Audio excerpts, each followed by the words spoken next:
Ethan Cole watched the deputy grab a pregnant woman by the hair and drag her through the snow. And he did nothing. For 4 seconds, he did nothing. The woman's 4 children were screaming. The youngest one, a girl barely 5 years old, ran at the deputy with her bare fists, and he shoved her down like she weighed nothing. The woman twisted, got one hand free, clawed at the man's wrist. He hit her across the face. Ethan's hand found his medical bag. He hadn't opened it in 6 years. He opened the door. If you want to know what happens next, subscribe to this channel and follow this story all the way to the end. Drop your city in the comments. I want to see how far this one travels. Ethan Cole had not spoken to another human being in 11 days. He knew because he counted. Counting days was the kind of discipline that kept a man sane when sanity was the only thing left worth protecting. 11 days since the supply rider from Caldwell Creek had dropped flour and salt at his fence post without knocking, the way Ethan had asked him to, the way Ethan paid extra for. 11 days of firewood and silence, and the particular mercy of a Montana winter that reduced everything to simple arithmetic. Stay warm or freeze. Nothing in between to complicate things. He had built his entire life around that simplicity. Then December 3rd arrived, and the storm came down off the northern ridge. And with the storm came a wagon. He heard the horse first. Wrong sound. Not the steady rhythm of an animal moving through cold, but something fractured, desperate. The cry of a creature that had been pushed past the edge of what it could carry. Then the crack of wood. Then nothing for 3 seconds. Then children. Ethan was at the window before the sound finished. The wagon had gone off the north trail at the bend where the ice collected under the snow and looked like solid ground until it wasn't. One wheel had broken clean through. The whole rig had pitched sideways into the drainage ditch along the tree line and gone over, spilling its load into the white. The horse was tangled in the harness, thrashing, trying to stand on a leg that wouldn't hold. 5 figures were moving through the snow toward his fence. A woman in front, one arm pressed hard against her side, moving with a particular careful stride of someone managing pain they haven't announced. Behind her, a boy, 14, maybe 15, big across the shoulders but still growing into them, carrying a small girl on his back with one arm and pulling a younger boy by the hand with the other. Beside him, a girl of about 10 walked with her head down against the wind, saying something to her mother that Ethan couldn't hear. He did not go outside. He told himself what he always told himself on the rare occasions when something appeared at his fence line. Not your business. You gave up the right to make it your business. You know what your hands do when the stakes get high enough, and you know what that cost. And the payment for that is this: the ridge, the silence, the cabin, and the particular mercy of a man who has finally stopped pretending he deserves more than what he took. The small girl on the boy's back, 5 years old, dark hair flat with snow, lifted her head and looked directly at his window. She couldn't have seen him. The glass was frosted. The light was wrong. The distance was too far. She looked directly at him anyway. Then the rider came out of the trees. One man, moving slow and deliberate from the east, following a trail that was not the wagon's trail. The trail of someone who had been behind them for a while and had been waiting for exactly this. The road gone bad, the wagon down, the woman isolated and tired in the snow. He wore a deputy's badge on his coat. He pulled up 20 feet behind the woman and her children. He didn't draw his weapon. He didn't need to. He had the badge and the weather and the nearest town 40 miles south. And those 3 things together said everything a gun didn't need to say. Mrs. Harlow. His voice carried flat and easy through the wind. The voice of a man who had done this before and stopped thinking about it. That is a real shame about your wagon. The woman stopped walking. She turned to face him, and she put herself between the rider and her children in one motion, smooth and immediate. The way a woman moved when protecting her children had become as automatic as breathing. "Deputy Sutton." Her voice was steady. Ethan noted that. Steady. "We don't want any trouble." "Nobody ever does." Sutton swung down from the horse. He moved easy, unhurried. "Judge Doyle just wants what your husband took. You hand it over, you walk to the next town. All 5 of you. Simple as that." "My husband didn't take anything." "Mrs. Harlow, Thomas was a lawyer." Her voice didn't rise. "He documented what the law allows him to document. He was killed for it. That is what happened. That is the truth, and you know it is." Sutton stopped walking. Something passed across his face. Not guilt, but the ghost of it. The shape a feeling leaves behind after a man has ignored it long enough that it stops being a feeling and starts being a habit. "The bag," he said. "That's all I want. Hand me the bag, and this ends right now." "No!" The 14-year-old stepped forward. "Mama, Jesse, stay back." "I'm not staying back while Jesse Allen Harlow." Her voice hit the boy's full name like a hand on his shoulder. "Stop. Now. You stay where you are." The boy stopped. His jaw locked hard, and his eyes went to Sutton with a look that had no business being on a 14-year-old face. The look of a person who has decided they are willing to pay whatever the next thing costs. He stayed where he was, but he didn't look away from Sutton for a single second, and his arm pulled the younger boy tighter against his side. The younger boy, 7 years old, round-faced, still carrying the last traces of baby softness that hard weeks hadn't fully burned away, pressed himself against Jesse's ribs and stared at Sutton with wide brown eyes that were doing something Ethan recognized.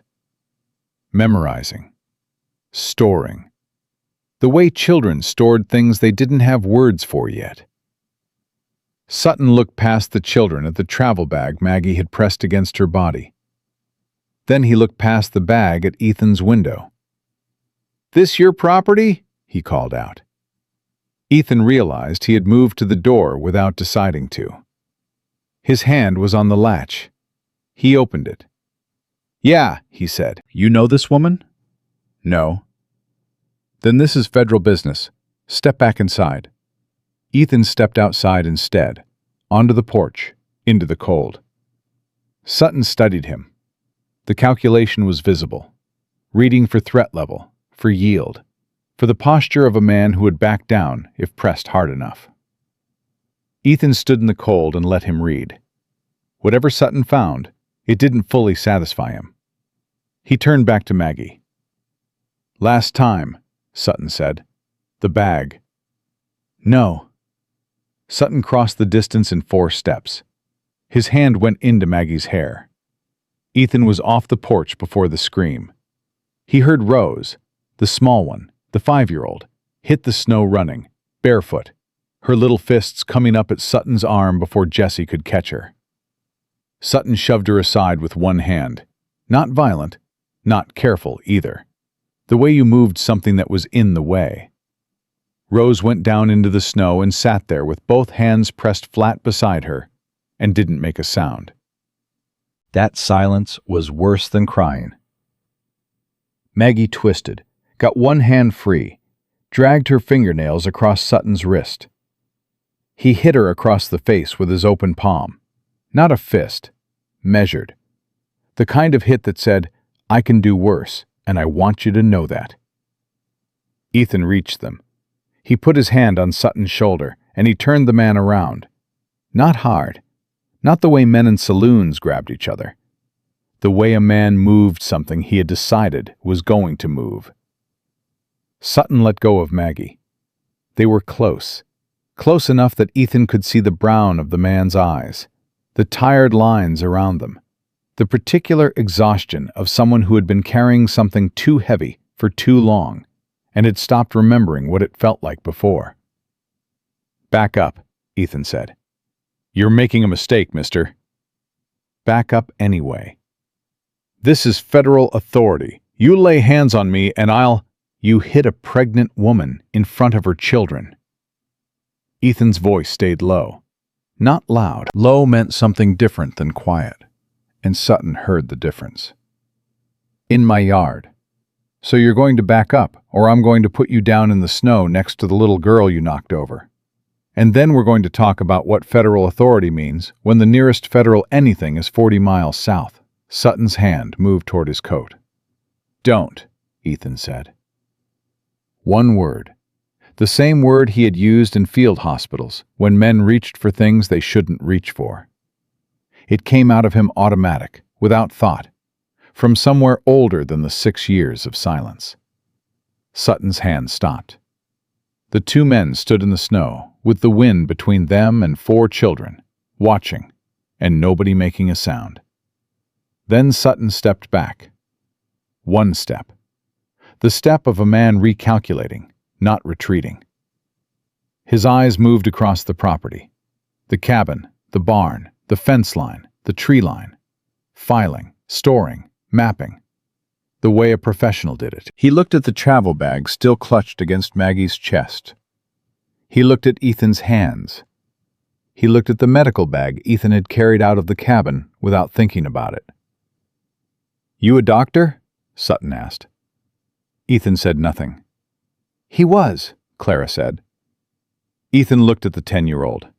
She was standing 6 feet away with her arms at her sides, her dark eyes moving between Sutton and Ethan with the systematic attention of someone sorting information into categories in real time. She said it the way she might have noted the temperature or the direction of the wind. Not to be clever, just because it was accurate and relevant, and she saw no reason to withhold accurate, relevant information. "He came outside carrying that bag without thinking about it," Clara said. "People don't carry medical bags out of habit unless they used to carry them all the time." Sutton almost smiled. It didn't reach anything. "Smart girl," he said. "Yes," Clara said simply. "I am." Sutton looked at Ethan one more time. Long look. The kind that stored details for later.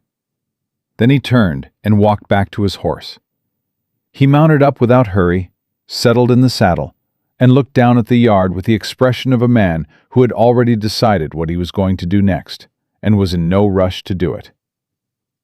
"This isn't finished," he said. "No," Ethan said. "I don't reckon it is." Sutton turned his horse and moved back into the tree line. Ethan watched until the sound of hooves faded into the wind. He tracked the direction, northeast, moving parallel to the ridge, not south toward town. Not going for help. Watching. Waiting. He turned around. Maggie had her hand pressed against her cheek where Sutton had hit her. Her other arm was still around the travel bag. Jesse had rose up off the snow and was holding her against his chest, his face turned away from his mother so she couldn't see his expression. Henry stood with both hands knotted at his sides, staring at the tree line where Sutton had gone. "He'll come back with more men," Henry said. Everyone looked at the 7-year-old. Henry didn't look back at any of them. He kept his eyes on the tree line, serious and certain, his round face set. "Papa always said men like that don't come alone the second time." He paused. "Papa knows about men like that." Jesse made a sound in his throat, controlled immediately. He pressed his face against Rose's hair and was still. "Come inside," Ethan said. Maggie looked at him, brown eyes, sharp and direct, reading him the way a woman read a man when her children's lives depended on getting it exactly right. "Why are you helping us?" she asked. "Get your children out of the cold," he said. "Then we'll talk about why." She held his gaze 3 seconds longer. Then she nodded. Jesse went first through the cabin door, Rose still in his arms, his shoulder turned slightly outward to keep his body between this stranger's space and his siblings. Clara walked beside her mother, close but not touching, her eyes making one final sweep of the tree line before she stepped inside. Henry walked in last and stopped in the doorway and looked up at Ethan. "Are you a good doctor or a bad one?" Henry asked. The question hit Ethan somewhere behind his sternum. "I used to be good," he said. Henry considered this seriously. "Did you get worse?" "I stopped," Ethan said. "Come inside." "That's not really an answer," Henry said, but he came inside. The cabin was warm.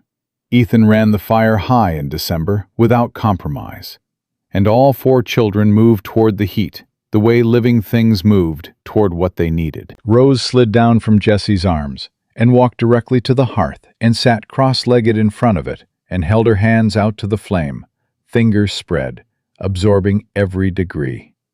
She began to hum, low, tuneless, barely audible. Clara stood where she could see both the door and her mother simultaneously. Jesse positioned himself with his back partially against the wall, watching Ethan with 14 years of shattered trust in his eyes. Henry sat beside Rose at the hearth and watched the fire for a moment, and then turned and watched Ethan instead, with that same unsettling seriousness. Ethan set the medical bag on the table. "Sit down," he said to Maggie. "I'm all right." "You're holding your ribs on the left side, and your right cheek is already swelling." He pulled the chair from the table. "Sit down, Mrs. Harlow." She startled slightly at her name, then she sat. He worked quickly. His hands moved with the precision of someone whose body remembered things his mind had spent 6 years trying to forget. The bag opened. The latch was not as rusted as it looked, or his hands were more certain than he knew. Inside, the instruments were exactly where he had left them. Clean. He had kept everything clean. That was the one discipline he had never broken in 6 years, and he had not let himself examine why. He pressed his fingers along her ribs, careful and systematic. She breathed when he told her to breathe. She was silent when the pain spiked. Silent the way people were silent when they had learned that showing pain was a liability. "Bruised," he said. "Not broken. The baby's all right." She let out a breath that was 3 weeks long. "You were scared it wasn't," he said quietly. "Every hour since the wagon went over." She said it low, just for him. "I kept thinking, what if running was the wrong choice? What if stopping and giving him the bag was the right one? What if I chose wrong and the baby—" She stopped. "You chose right," Ethan said. "You don't know that. I know that a man who hits a woman in front of her children doesn't let witnesses walk away. You give him that bag, he closes every loose end. That's what you are to him. A loose end."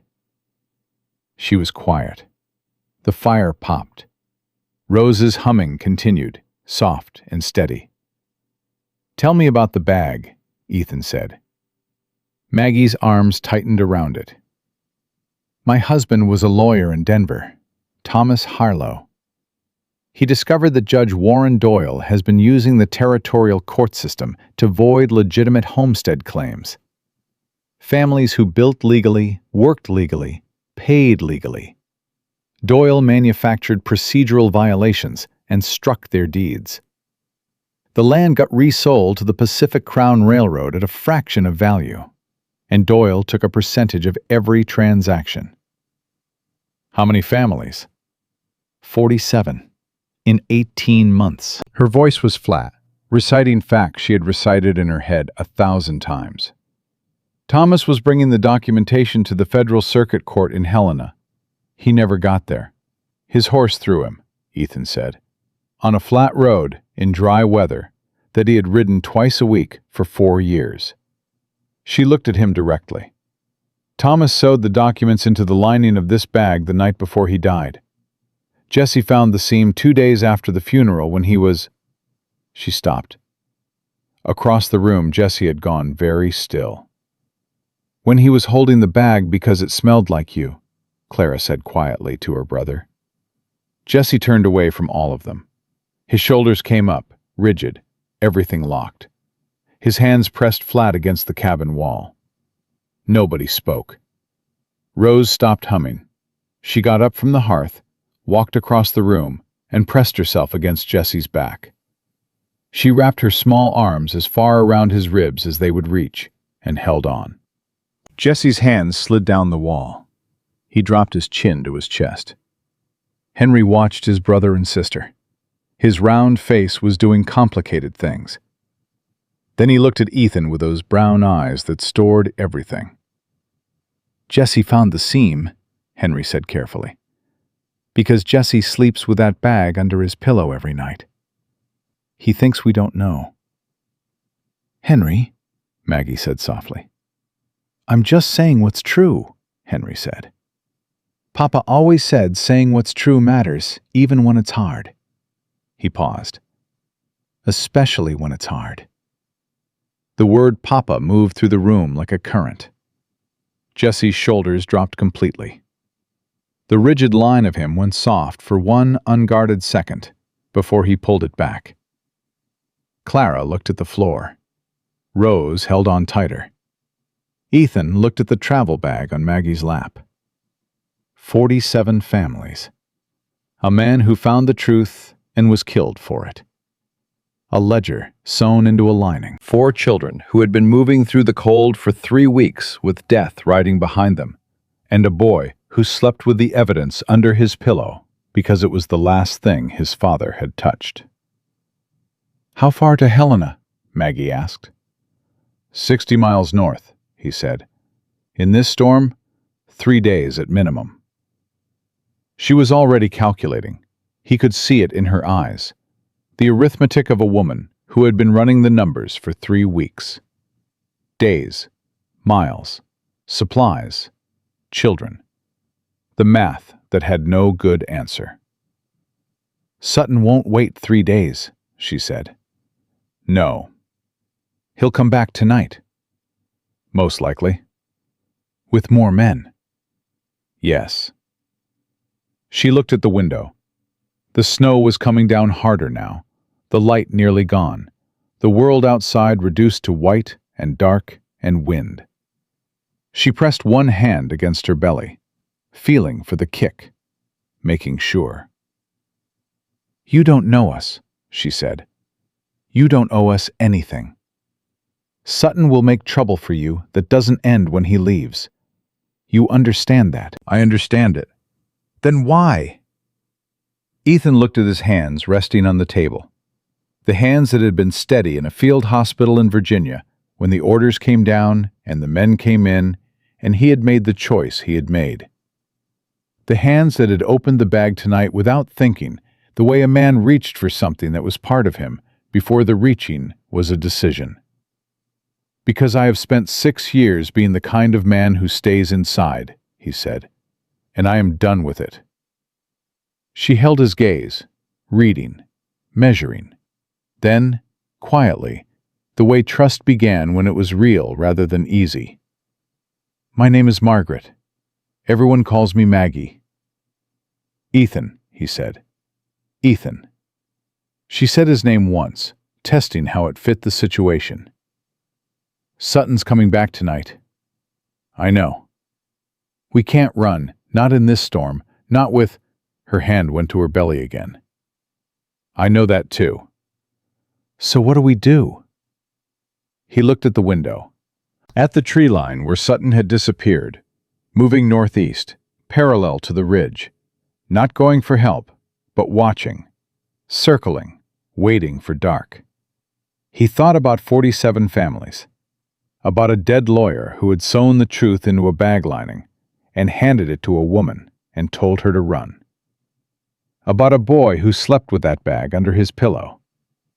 About the medical bag he had carried out of the cabin without a single conscious thought, after 6 years of keeping it shut. "Tonight," he said, "your children sleep. You sleep. I keep watch." He looked at her. Tomorrow, we figure out how to get those documents to Helena, before Doyle finds out exactly where you are. And if Sutton comes before tomorrow? Then I deal with Sutton. Alone? Wouldn't be the first time I handled something alone. She looked at him, at the bag on the table, at the set of his jaw and the steadiness of his hands, and the particular posture of a man who had made a decision and was not looking for permission to stand by it.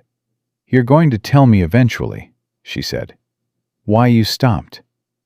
Maybe, he said, when your children are safe. From the hearth, Rose had returned to her spot in front of the fire. She sat cross-legged again, hands in her lap now instead of extended toward the flame, and she had started her humming again, that low, tuneless, private sound. But different now. The humming had changed. It had a shape to it, almost a melody. Henry sat beside her, listening to it, and after a moment he said, very quietly, "That's the song Papa used to sing." Rose nodded without stopping. "She hums it when she's not scared anymore," Henry said.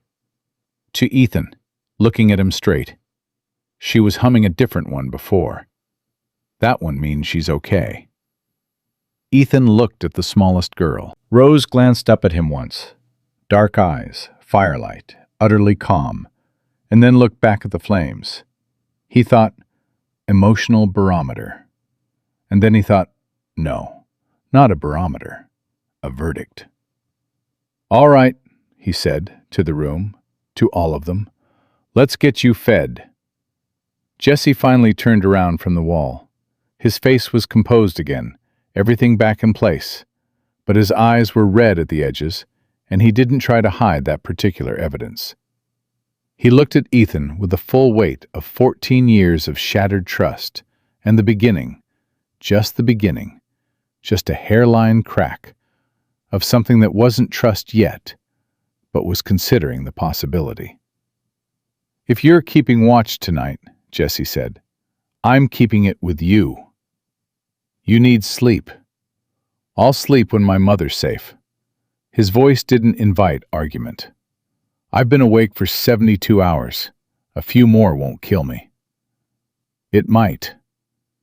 Then I'll die awake." Jesse held his gaze. "I'm not leaving you alone with my family." Ethan looked at this boy, this impossible, exhausted, ferocious boy who had driven a wagon through 3 territories and given his food to his little sister and slept with his dead father's last act under his pillow, and was still standing. "Fair enough," Ethan said. Jesse nodded once. He moved to the east window and positioned himself where he could see the tree line. His hand rested on the sill, watching, already working. Ethan walked to the door and checked the bar. Solid. He checked the west window. He loaded the rifle he kept above the fireplace and set it within reach of the door. Then he sat down at the table across from Maggie, and he opened the medical bag. And he did not close it again. Outside, the storm pressed down on the ridge. The snow came sideways now, hard and relentless, the kind of Montana December that buried roads and silenced the world, and made everything that existed inside 4 walls feel fragile and necessary at the same time. Inside, Rose hummed the song her father used to sing. And Ethan Cole, who had spent 6 years learning how to be alone, sat in the middle of the life he had broken and felt, for the first time in longer than he could name, that something in it was worth fighting to keep whole. He did not sleep. He had not planned to. When Sutton came back, and Sutton was coming back, Ethan intended to be the first thing he saw. Jesse saw the torchlight first. He didn't say anything.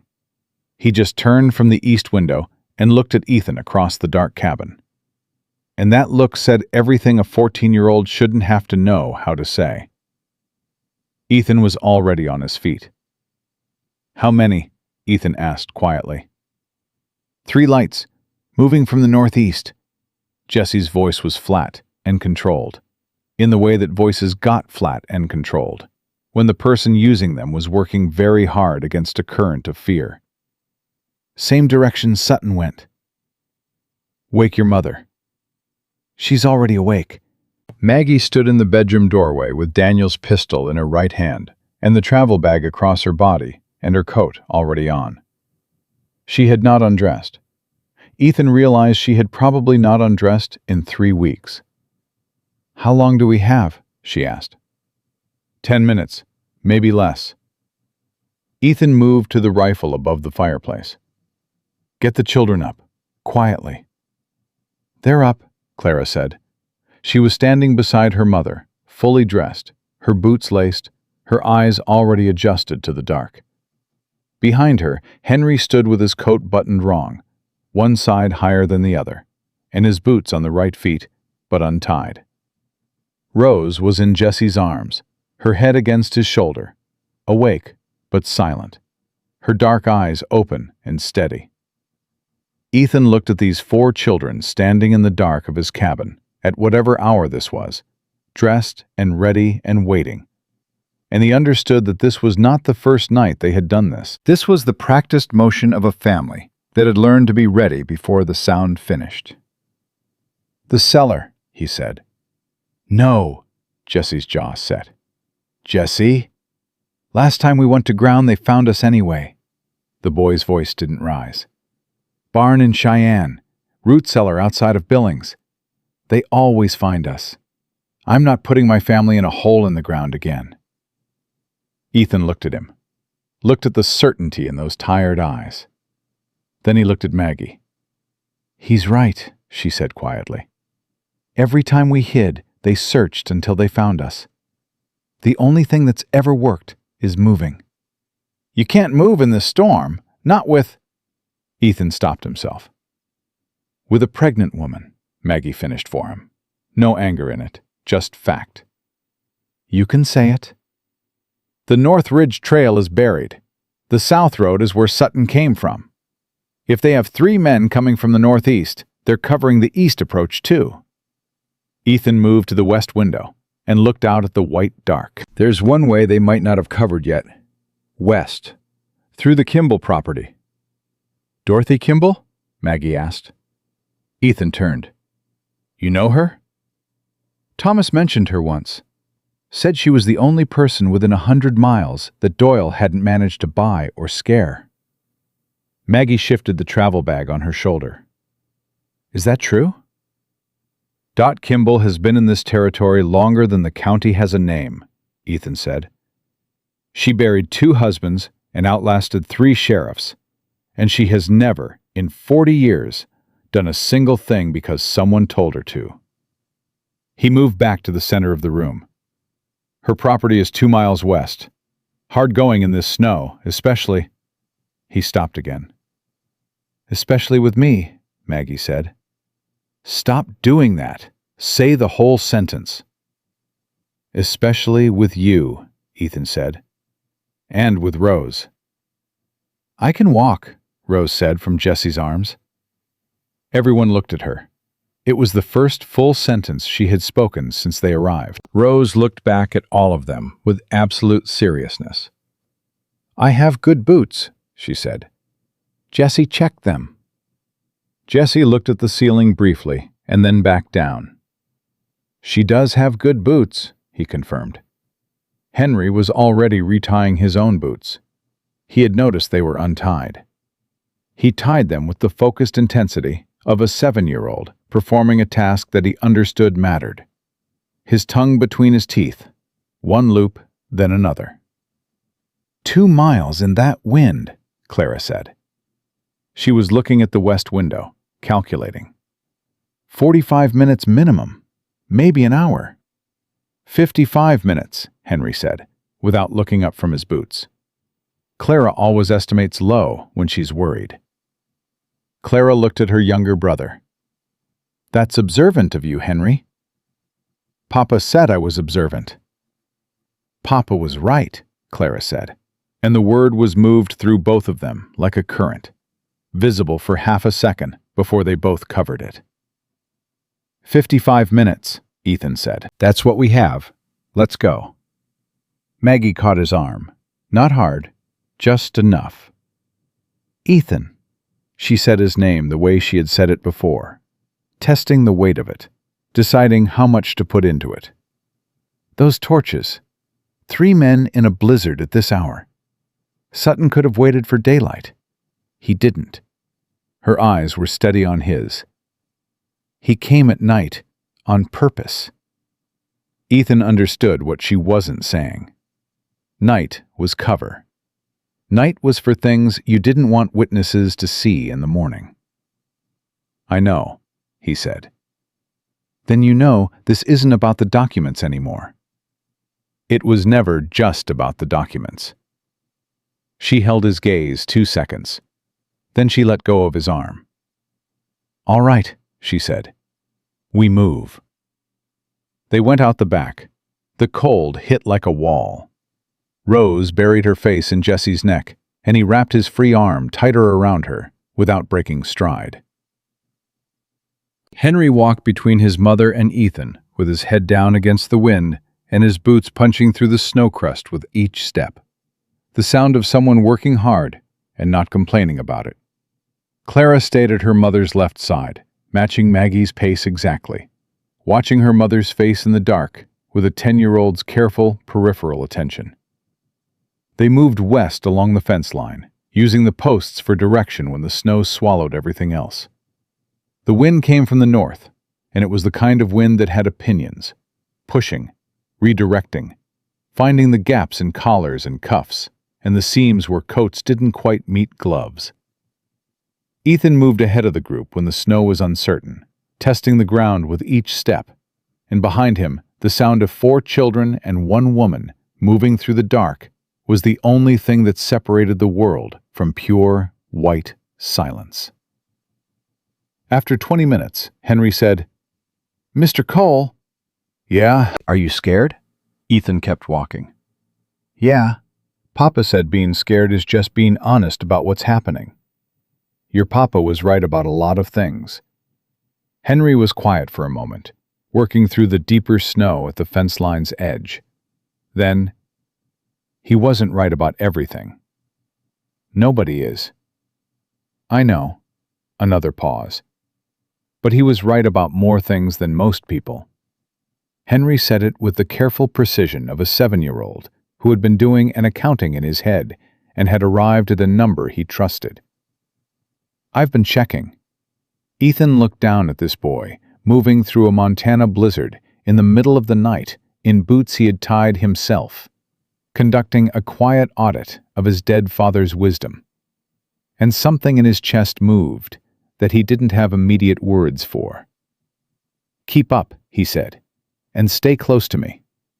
I'm already close to you, Henry pointed out. Closer.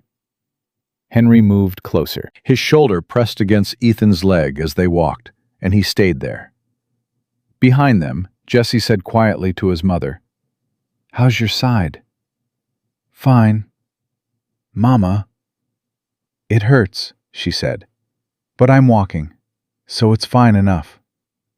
When we get to Kimball's, let Ethan look at it again. I will.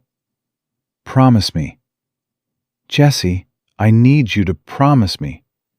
His voice cracked on the last word, just slightly, the fracture in the wall he was always maintaining. Please. A pause. Wind.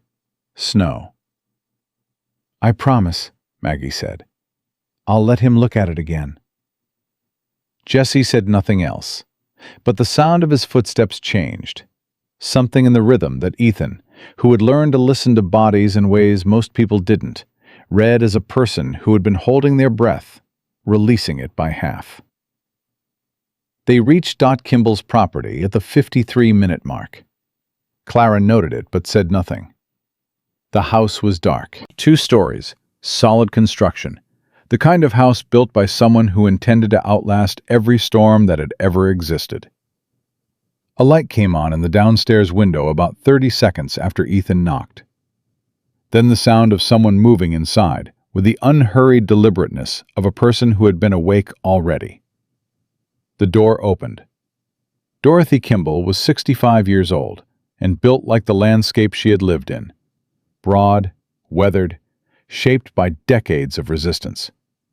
She wore a wool robe and held a lantern in one hand and a shotgun in the other, and she looked at Ethan Cole, standing on her porch in a blizzard with 5 people behind him, and she said, "Lord have mercy, you're not dead." "Not yet," Ethan said. "I can see that." Her eyes moved past him, quick and systematic, counting. Woman, 4 children, travel bag. All of them breathing, none of them bleeding. She lowered the shotgun but didn't set it down. "Get inside before I change my mind about the hospitality." She ushered them in with the efficiency of a woman who had responded to crises for 40 years and had stopped finding them surprising. The front room was warm, warmer than Ethan's cabin and larger, and it smelled of wood smoke and something herbal that Ethan's medical memory identified immediately as yarrow and dried sage. Rose walked in, looked at the room, and sat down on the nearest rug and began unlacing her boots with the focused calm of someone who had decided this was a safe place and was proceeding accordingly.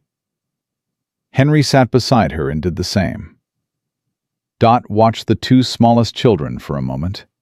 Something in her face moved, quickly covered, the way old grief moved in old people who had learned to keep it leashed. Then she looked at Maggie. "You're Margaret Harlow," Dot said. Maggie's head came up. "You know me?" "I know of you. I know Thomas Harlow is dead, and I know how he died, and I know why." Dot set the lantern on the table. "I've been waiting for someone to come through this territory with enough evidence to bring Doyle down for longer than you've been married." She looked at the travel bag. "Is that it?" "Yes." "Good." Dot pulled out a chair. "Sit down before you fall down. I'm making tea, and then you're going to tell me everything. And then we're going to figure out how to get those documents to Helena before Warren Doyle gets wind of where you are." Clara said, "He already knows." Dot looked at the 10-year-old. "Deputy Sutton came to Mr. Cole's cabin with torches about an hour ago," Clara said.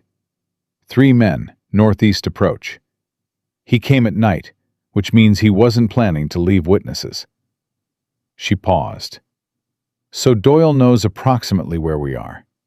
He doesn't know exactly where we went, but he'll track us when the storm clears." Dot studied Clara for a long moment. "How old are you?" 10. "You reason like a 40-year-old.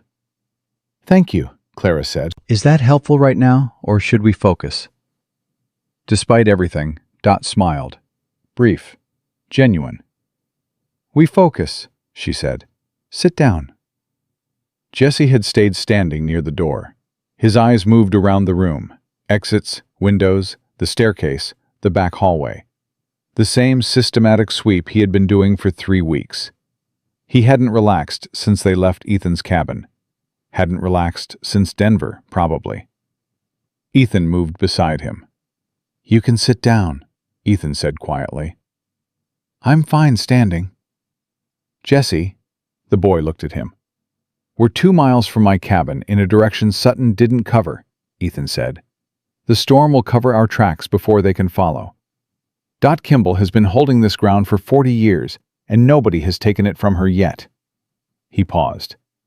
"You can sit down for 1 hour. Just 1. And when I need you back on watch, I'll tell you."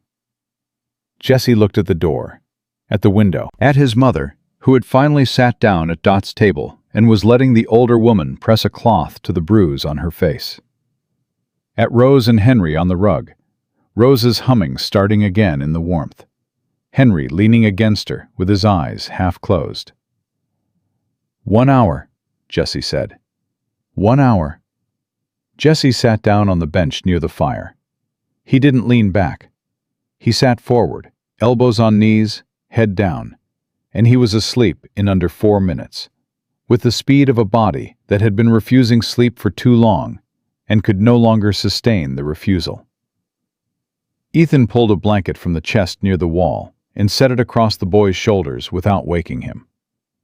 Jesse's hands were balled into fists even in sleep, the knuckles pale. 14 years old, and the hands of a man who had been gripping something too hard for too long. "He's been awake since Billings," Maggie said quietly from the table. She was watching her son. The cloth Dot had pressed to her cheek was in her own hand now, held without thought, her attention entirely on Jesse. "He watches the windows all night and pretends to sleep so I won't worry. I see him every time I check on the children." "He knows you check," Ethan said. "I know he knows." She looked at her hands. "We've been protecting each other from the fact that we're both terrified. It's exhausting." "Yeah," Ethan said. "It is." She looked up at him. "Is that what you were doing? For 6 years on that ridge?" He was quiet for a moment. Dot was at the stove, her back to them, the sounds of tea preparation filling the space between the words. "I wasn't protecting anyone," he said. "I was just..." stopped. "Why?" "I told you. Later." "It's later," she said. Not pushing, just noting. He sat down across from her at the table. The lantern between them threw warm light and made shadows of everything else. Outside, the storm pushed against the walls of Dot Kimball's 40-year house and found nothing to move. "Virginia," he said. 1864. I was a field surgeon, Union side." He put his hands flat on the table and looked at them. "We had a ward for Confederate prisoners, wounded men, same as ours. One night the supply lines were cut, and we had more patients than we had medicine, and my commanding officer gave me an order. Union soldiers first, Confederates last. If there wasn't enough, there wasn't enough." Maggie was still. "There wasn't enough," Ethan said. 8 men. I made the choice my commanding officer ordered me to make, and 8 men died in that ward who didn't have to die. And I stood there with my hands and my instruments, and I let it happen, because following the order was easier than the alternative." He paused. "I have been trying to figure out for 14 years what the alternative should have been. I still don't know. But I know what I did, and I know what it cost. And I decided a man who made that choice didn't get to keep being the thing I was." Maggie looked at him across the lantern. "So you stopped?" "I stopped." "And tonight you started again?" He didn't answer. "Ethan," her voice was quiet and direct. "You started again." I picked up a bag. "You put yourself between my children and a man with a badge," she said. "In a blizzard, for people you had never met." She held his gaze. "Whatever you did in Virginia, and I am not dismissing it, I am not telling you it didn't matter. That is not the same man. You understand that." "It's the same hands." "Yes," she said. "And tonight those hands are the reason my children are asleep by a warm fire instead of..." She stopped, pressed her hand flat on the table, steadied. "They are the reason." He said nothing. "Thomas wasn't a saint," she said after a moment. "He was a good man who made choices I didn't always agree with, and he loved his children fiercely, and he died trying to do the right thing. I am not going to make him smaller than he was, or larger." She looked at the table. "But he is gone, and my children are here, and this baby is here." Her hand went to her belly. "And the only thing that matters right now is getting those documents to Helena and finishing what Thomas started. That's all I can carry right now. The rest, I'll carry later." "That's a lot," Ethan said. "Yes," she agreed. "It is." Dot set 2 cups of tea on the table and sat down across from both of them. She looked at Ethan with the look of a woman who had known him for 20 years and had been waiting to have this conversation for most of them. "I have a nephew in Helena," she said. "United States Marshal's Office. If I write tonight, if I can get a rider out before the storm closes the North Pass." "Sutton will be watching the North Road," Ethan said. "Sutton is watching your cabin and finding nobody in it," Dot said, "which buys us time." She wrapped both hands around her cup. "My nephew is a good man, honest in a way that men in this territory have mostly stopped being. If he gets those documents and my letter together, he can have federal authority in Cedar Bend by the end of the week." "Doyle will move before then," Maggie said. "Doyle thinks he has all the time in the world," Dot said. "He has been running this territory for 9 years without a single consequence. Men like that get comfortable. Comfort makes them slow." She looked at the travel bag on Maggie's shoulder. "May I?" Maggie hesitated 1 second. Then she put the bag on the table and turned it over and showed Dot the seam where Jessie had found the lining. Dot ran her finger along it the way you touched something valuable. Careful, respectful. Then she looked up. "Thomas Harlow was a careful man," she said. "Yes," Maggie said. "The careful ones usually are too careful for their own good." Dot handed the bag back. "But not this time." She stood. "I'm going to write the letter. You're going to drink that tea. And when the storm eases before dawn, and it will ease, I've watched this weather for 40 years, we're going to find you a way north." She went to the desk in the corner and lit a second lamp and began to write. The room settled into the particular quiet of people who had been in motion too long, and were now briefly, cautiously still. Henry had fallen asleep against Rose on the rug. Clara sat beside her mother, not touching, but close. The specific proximity of a child maintaining independence while staying within reach of safety. Jesse slept with his fists still clenched and the blanket across his shoulders.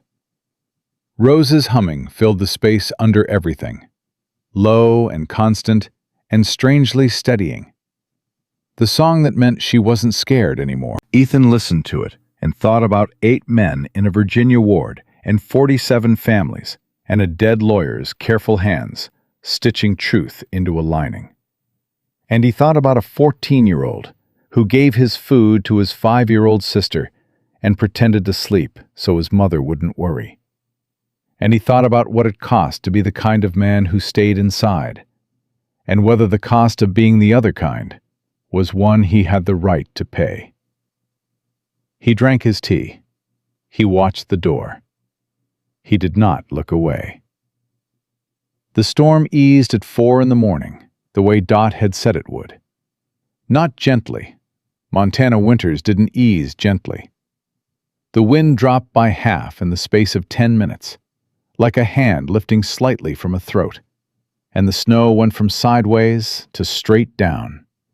And straight down was manageable. Dot stood at the window and watched it and said, "We have 2 hours before it picks back up. Maybe 3. "That's enough to move," Ethan said. "That's enough to move if everyone moves well," Dot said. She looked at Maggie. "How are you, honestly?" "Honest answer, or the one that gets us out the door faster?" "Dot doesn't accept the second kind," Clara said from the bench where she had been sitting awake for the past hour while everyone else slept. She said it without looking up from the map she had been studying by lamplight. Dot's survey map of the Northern Territory, the one Dot had pulled from her desk drawer when the letter was finished. "She asked the same question 3 times in different ways before you woke up. She kept rejecting the answer." Dot looked at the 10-year-old. "You were listening." "I was reading the map," Clara said. "I can do both." "Maggie," Ethan said. Maggie set down her teacup. "The ribs are stiff. The bruise on my face doesn't matter. The baby has been moving since midnight, which means she's all right." She put both hands flat on the table in the gesture Ethan had come to recognize as her version of steadiness. Pressing herself against something solid, when the ground felt uncertain. "I can ride 2 hours. After that, I don't know." "You won't need to ride 2 hours," Clara said. Everyone looked at her. She turned the map around on the table so they could see it. Her finger traced a line north from Dot's property, cutting east of the main road, following the creek bed. "The North Pass is here. Sutton will have men on the road approach here.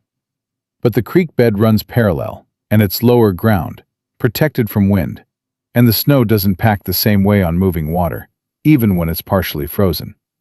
She looked up.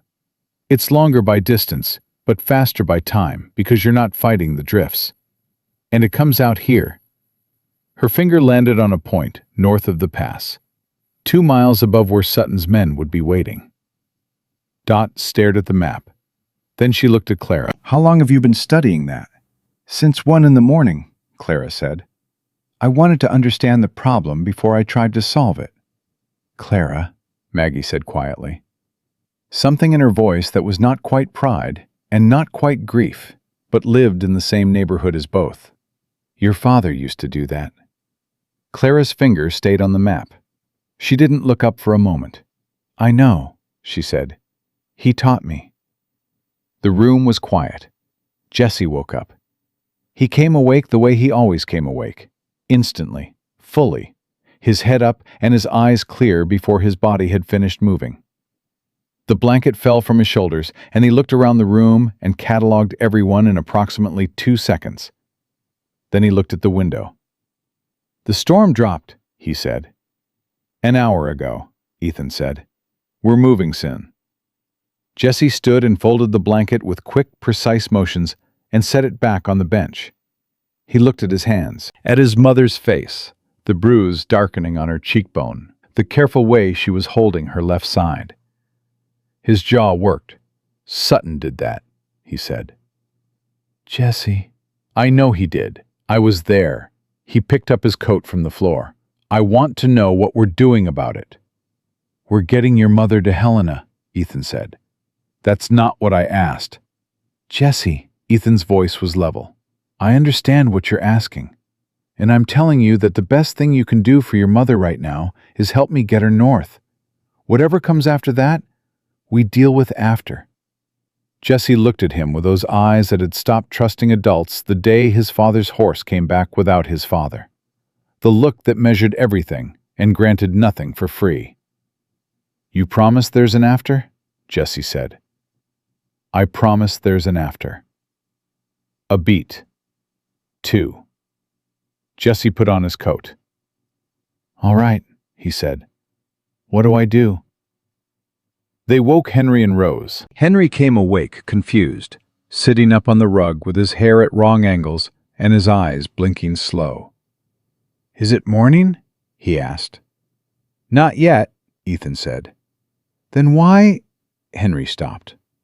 He looked at the room, at the coats, at the map on the table, at his mother's face. His own face went through 3 different things in 2 seconds and settled into something older than 7. "We're moving again." "Yes." Henry stood up and found his boots and began lacing them. Both loops, careful, the same focused intensity as before. He didn't ask any more questions. Rose was already standing. She had woken up before anyone called her and was standing at the edge of the rug, holding her coat in both hands, watching Ethan. When he looked at her, she held the coat out toward him, not asking for help exactly, presenting it, deciding. He took the coat and held it open, and she turned around and put her arms in, and he settled it across her shoulders and fastened the top button because she couldn't reach it. "Thank you," Rose said. "You're welcome," Ethan said. It was the most words they had exchanged. It felt like considerably more. Dot had packed a canvas bag with supplies. Food, a medical kit that was considerably better stocked than Ethan's, 2 blankets rolled tight. She handed it to Jesse, who took it without comment and slung it across his back. She gave Ethan a look that contained about 4 sentences worth of meaning and delivered it in under 2 seconds. The look of a woman who had watched a man disappear into himself for 6 years and was watching him come back out and was not going to say anything about it because saying something would make it fragile. He gave her a small nod. She accepted it. "The letter," Ethan said. "Already sealed." She pressed it into Maggie's hand. "My nephew's name is Marshall Roy Colton. He's been in Helena 3 years. You find him, you give him that letter and the documents together, and you tell him Dorothy Kimball sent you." She held Maggie's hand around the letter for a moment. "He'll believe you. I raised that boy. I made sure he turned out to be a man who believes women who come to him in blizzards with dead husbands and 4 children." Maggie's eyes went bright for 1 second. She blinked it back. "Thank you, Dot." "Don't thank me. Get north." Dot released her hand. "And when this is over, you come back here and you tell me what Doyle's face looked like when they put him in handcuffs." "I'll send Clara to tell you," Maggie said. "She'll give you the accurate version." "I will," Clara confirmed. They went out into the pre-dawn dark. The cold had teeth, but less wind now, and less wind made everything possible that had been impossible an hour before. They moved in a line along the fence toward the creek. Ethan first, Jesse at the rear, the 3 smaller children between their mother and their brother. Like the positioning they had worked out over 3 weeks of running, the formation that had kept them whole this far. They were 40 yards from the creek when the lantern appeared behind them. 1 lantern, then 2, then 3. "Down," Ethan said. Everyone went flat into the snow without a word, the children following their mother's motion without hesitation, the drill of people who had practiced this. Ethan stayed on one knee with the rifle and watched the lanterns moving from the direction of the main road. They were moving along the fence line, the same fence line the group had followed from Ethan's cabin 2 hours earlier. "They tracked us," Jesse said quietly from the snow to Ethan's left. "The fence breaks the drifting. You can see where we walked." He was right. The path through the packed snow along the fence was visible even in the dark. A clear depression, 6 sets of boots, an obvious trail. "How many?" Maggie said. Not a question, a request for information. 3 lanterns, Clara said from her position flat in the snow.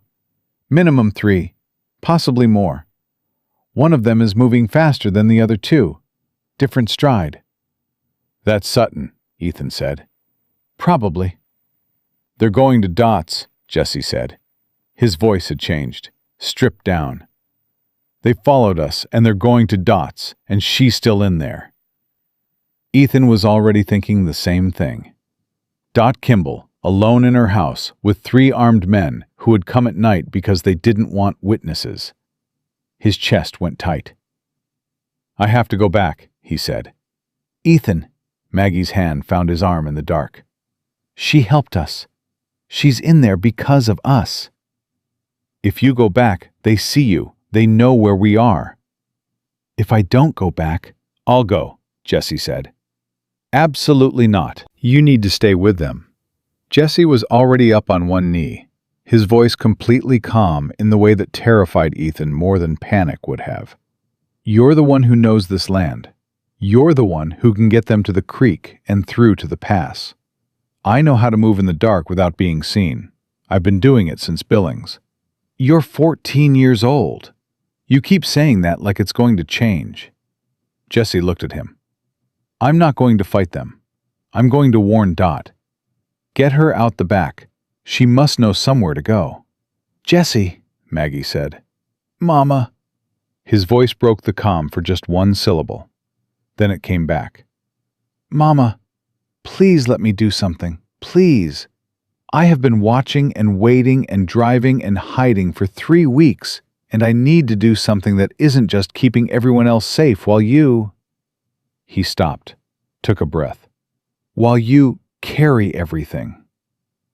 The snow was coming down straight and quiet around them. Somewhere behind, the lanterns were still moving, Maggie said nothing for 5 seconds. Ethan felt those seconds like they were physical objects passing through the air. "You go in the back," she said. "You get Dot and you move east toward the Alderman property. Frank Alderman owes Dot 40 years of favors. She'll know where that is." Her voice was steady. "You do not engage with Sutton or his men under any circumstances. You hear me?" "I hear you." "Jesse Allen Harlow, look at me." He looked at her. "You come back to me," she said. 3 words, the center of everything. "You come back." "I'll come back," he said. He held her gaze, and in that gaze was the whole weight of a son who had spent 3 weeks watching his mother hold a family together by will alone, and had decided he was going to be worthy of her. "I promise." He was gone before the last word finished, moving low and fast and quiet through the dark in a way that made Ethan's chest ache with something he couldn't name. The particular pain of watching someone too young be exactly what the moment required. "Move," Ethan said to the remaining 4. Clara took Henry's hand without being asked. Maggie picked up Rose, who wrapped her legs around her mother's waist and her arms around her neck, and pressed her face against Maggie's collar and held on without making a sound. And they moved toward the creek, fast and low. 4 people and the weight of 47 families and 1 dead man's careful work sewn into a bag lining. They reached the creek bed 12 minutes later. Clara had been right. The lower ground cut the wind entirely, and the packed snow was firmer here, easier to move through. Ethan set the pace, and they held it. And he listened behind them the whole time and heard nothing except the sound of their own breathing, and Henry's boots, and Rose's small, periodic sounds of effort that she muffled against her mother's collar. They had been moving for 20 minutes when Henry said, "Mr. Cole, someone is following us." Ethan stopped, held up his hand. Silence. Footsteps in the snow behind them, single set, moving at their pace. He turned with a rifle. "Easy." The voice came from the dark before the person did. Low, male, carrying the careful neutrality of a man announcing himself precisely to avoid getting shot. "I'm not armed. I'm armed, but I'm not drawing. My hands are up." A figure came around the bend of the creek. Tall, moving with a slight unevenness. A hitch in his left stride that Ethan clocked immediately and filed away. His hands were raised, coat open despite the cold, showing the holstered weapon on his hip, still buttoned in its holster. He stopped 10 feet from them. In the thin pre-dawn light coming off the snow, Ethan could see his face clearly. Not young, late 40s, maybe 50. Weathered in the particular way of men who had spent their lives outdoors, doing work that required being outside in all weather. A long scar ran from his left eyebrow to his jawline. The scar of someone who had gotten close to something with an edge and survived it. "My name is Frank Alderman," he said. "Dot sent me." Clara said, "How do we know that?" Frank looked at the 10-year-old with mild surprise and complete respect. "She told me to tell you that the girl with the map would ask that question first." He paused. "She said to tell you she estimated you'd have the creek route figured out by 1 in the morning. She said she told you the wrong time on purpose to see if you'd correct it. You said 55 minutes. She said that was right." Clara considered this. "That's accurate," she said. "She also said the little one has good boots," Frank added. Rose lifted her head from Maggie's shoulder and looked at Frank Alderman. "I do," she confirmed. Then she put her head back down. "What about Dot?" Ethan said. "Where is she?" "On her way to my place. I left my son to walk her over." Frank lowered his hands slowly. "Your boy reached her before Sutton's men got to the door?" "By about 4 minutes." He looked at Maggie. "He's something, your boy. Moved through my backfield in the dark like he'd been doing it his whole life." Maggie closed her eyes. One breath. He's all right. He's fine. Dot's fine.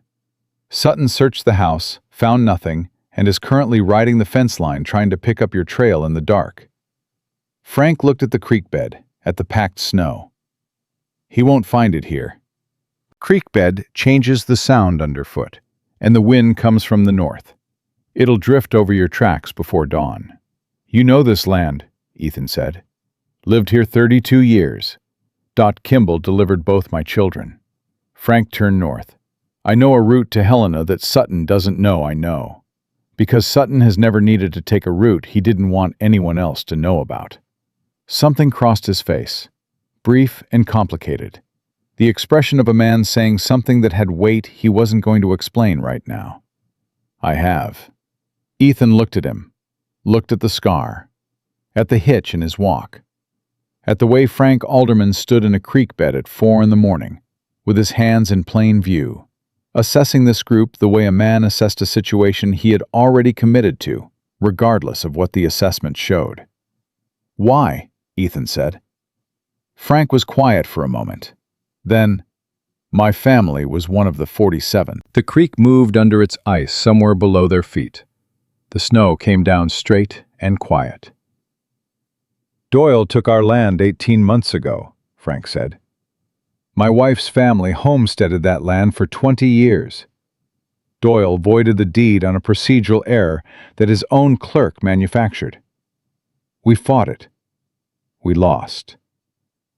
He looked at the travel bag across Maggie's body.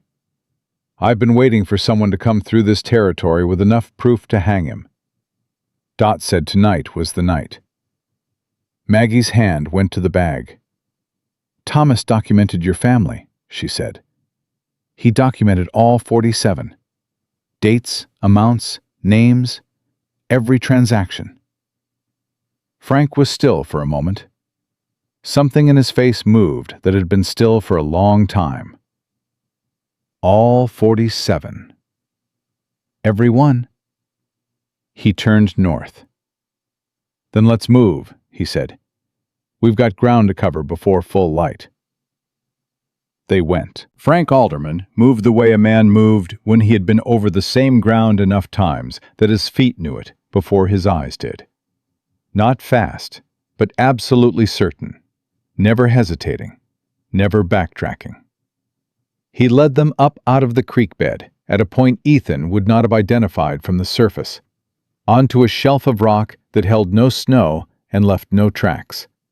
And from there, northeast, through a gap in the ridge that wasn't visible until you were 20 feet from it. Henry walked close to Frank without being asked. He studied the man's walk, the way he chose his steps, the hand signals he used to indicate ground condition without speaking. After 10 minutes, Henry was mimicking the signals back when he recognized them. A 7-year-old apprenticing himself to a guide in real time. Frank noticed. He didn't say anything, but at one point he reached back without looking and touched Henry's shoulder once. Brief, firm, and Henry straightened and kept walking. They had been moving for an hour when Clara said, "We're being followed again." Frank stopped. Ethan stopped. "Different footsteps than before," Clara said. Her voice was entirely calm. "Heavier, closer together. Someone who was cold and moving fast rather than careful." Ethan turned. Out of the dark behind them, a single figure appeared on the rock shelf. Moving fast, breathing hard, vapor coming off him in clouds. Jesse. He came to a stop in front of his mother and bent double with his hands on his knees and pulled in 3 deep breaths.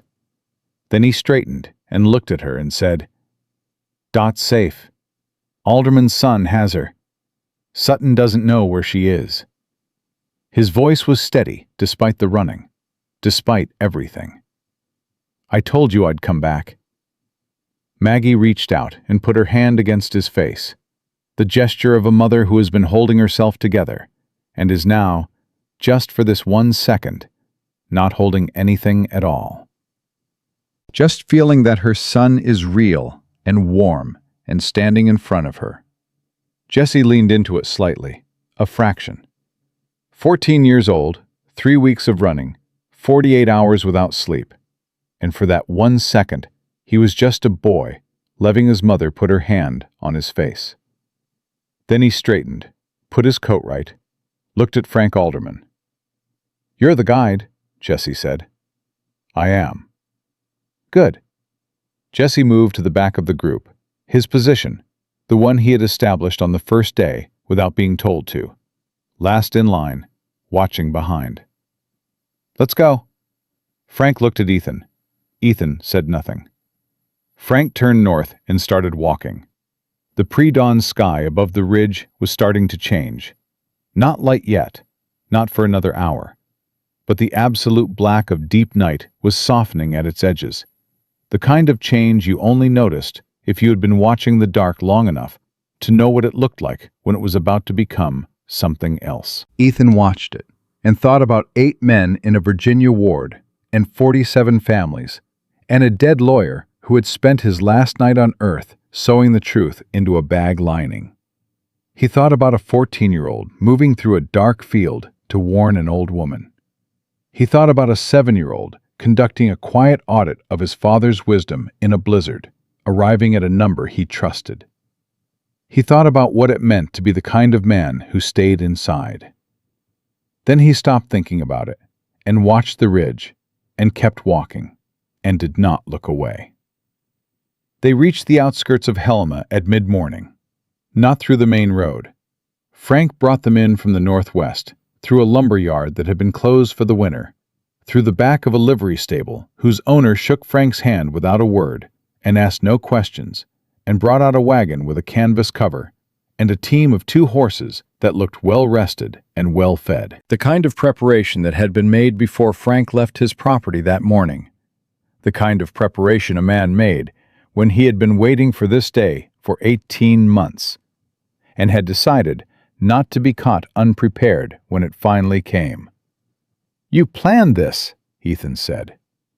"Dot planned it," Frank said. "I just own the horse." He helped Rose up into the wagon bed, steady and careful, and Rose let him without pulling back. "She's been planning for 2 years, ever since the first family lost their land. She said eventually someone would come through with enough proof. She said to be ready." He looked at Ethan over the side of the wagon. "Dot Kimball has been right about everything in this territory for 40 years. I learned to stop betting against her." Henry climbed up beside Rose and sat close to her with his shoulder against hers. He had been quiet for the last hour of walking, the particular quiet of a child processing something too large for his current vocabulary. He had not mentioned his father once since they left the creek bed. He was storing it somewhere. Ethan could see that. Filing it in the place where children put things they would need to come back to when they had more tools to understand them. Clara sat beside her mother in the wagon bed and opened the travel bag and began carefully, systematically, checking the documents inside the lining. She did not remove them. She felt the edges of each page through the fabric, counting, confirming. "They're all there," she said. "I counted 42 separate pages when Jessie found the seam in Billings. 42 now." "You counted them in Billings?" Maggie asked. "I wanted to know what we were carrying," Clara said simply. She refastened the bag and handed it back to her mother. "Papa organized them chronologically. Oldest transaction first. He put the most recent ones on top, because he said those would be hardest for Doyle to explain away. The timeline was too short for him to claim ignorance." Maggie took the bag and pressed it against her chest and looked at her daughter. That look again. Pride and grief sharing the same space, unable to be separated. "He talked to you about it," Maggie said. "Some." Clara looked at her hands. "The night before, while you were putting Henry and Rose to bed. He sat at the kitchen table and he told me that if anything happened to him, I should make sure you didn't stop. He said the documents were the only thing that would end it. He said She paused. Her voice stayed level, with visible effort. "He said you would want to protect us first, and he needed me to help you remember that protecting us and finishing this were the same thing." The wagon was quiet. "He knew," Maggie said. "He'd known for a week," Clara said. "He didn't tell you because he didn't want you to be afraid before there was something to be afraid of." She looked at her mother directly. "I've been angry at him for that, for not telling you, but I think I understand it now." "Do you?" "He wasn't protecting you from the truth," Clara said. "He was giving you one more week of normal, because he knew what came after was going to be a long time before anything was normal again." She paused. "That's what I think. I could be wrong." "You're not wrong," Maggie said. Jesse, sitting at the back of the wagon with his legs hanging over the edge and his eyes on the road behind them, said nothing. But his hands, which had been clasped together since they got in the wagon, loosened slightly. Frank drove them to a building 3 streets back from Helena's main road. Not the marshal's office. A law office, 2nd floor. The kind of place that had 2 separate staircases and 2 separate exits, and had been chosen for exactly those reasons. A man met them at the side door before Frank knocked. Late 30s, clean-shaved, wearing a marshal's badge and a coat that had seen serious weather. He looked at the group with the eyes of someone who had been waiting. "Aunt Dot's letter arrived an hour ago," he said. "I've been here since." Roy Colton was nothing like Ethan had expected, and exactly like he should have been. A man shaped by a woman who had decided what kind of man he was going to be and had not deviated from that project for 30 years. He moved with the unhurried certainty of someone who had learned patience from someone who never wasted motion. And he listened the way Dot listened, completely, without interrupting, filing everything. He took them upstairs. He sat them down. He looked at Maggie and said, "Start from the beginning. Not the wagon crash. The beginning." Maggie started from the beginning. She talked for 40 minutes. She did not cry. She did not hedge. She laid it out in the flat, precise way she had practiced it in her head through 3 weeks of running. And when she got to Thomas, she said his name and kept going. And when she got to the documents, she put the bag on the table and showed Roy the seam and let him feel the pages through the lining. Clara corrected her twice on specific dates. Both times, Maggie stopped and deferred, and Roy noted the corrections and looked at Clara with a particular expression of a man recalibrating. "You want to add anything?" he asked Clara directly. Clara added 3 things. All 3 were details that changed the shape of specific transactions, not dramatically, but precisely, in the way that the difference between 30 feet and 32 feet was the difference between a justified shooting and a murder. The way that legal precision worked in courtrooms. Roy looked at her for a moment after she finished. "How old are you?" 10, Clara said. "You want a job in about 8 years?" "Possibly," Clara said, "depending on how this goes." Roy almost smiled. He turned back to Maggie. "I'm going to need to open the lining." "I know." "I'm going to need to keep these documents." "I know that too." "Mrs. Harlow." His voice changed slightly, the official tone dropping by 1 register, becoming something more direct and more human underneath. "What your husband did took courage that most people in his position didn't have. I want you to know that I understand what it cost." Maggie's hand pressed flat on the table. She nodded once. She didn't trust her voice in that moment, and she knew it, and she waited until she did. "Just make sure it counts," she said. "It'll count," Roy said. "I promise you that." Ethan had been standing near the window since they came upstairs, watching the street.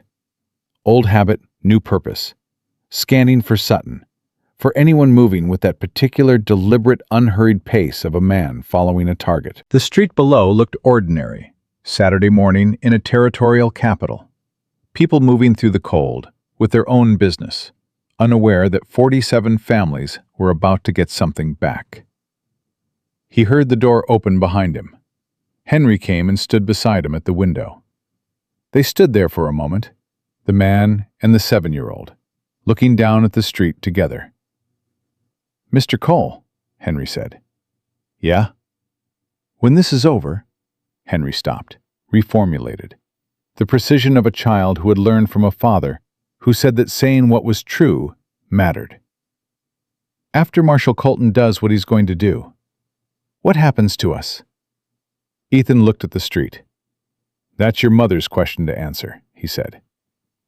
"I know, but I'm asking you." Henry looked up at him. Those brown eyes, steady and direct. The eyes that stored everything and forgot nothing. "Jesse asked Clara last night, when you were sleeping. He said he didn't know where we were going after this. He said Denver isn't safe anymore, and he didn't know if Mama had a plan." Henry paused.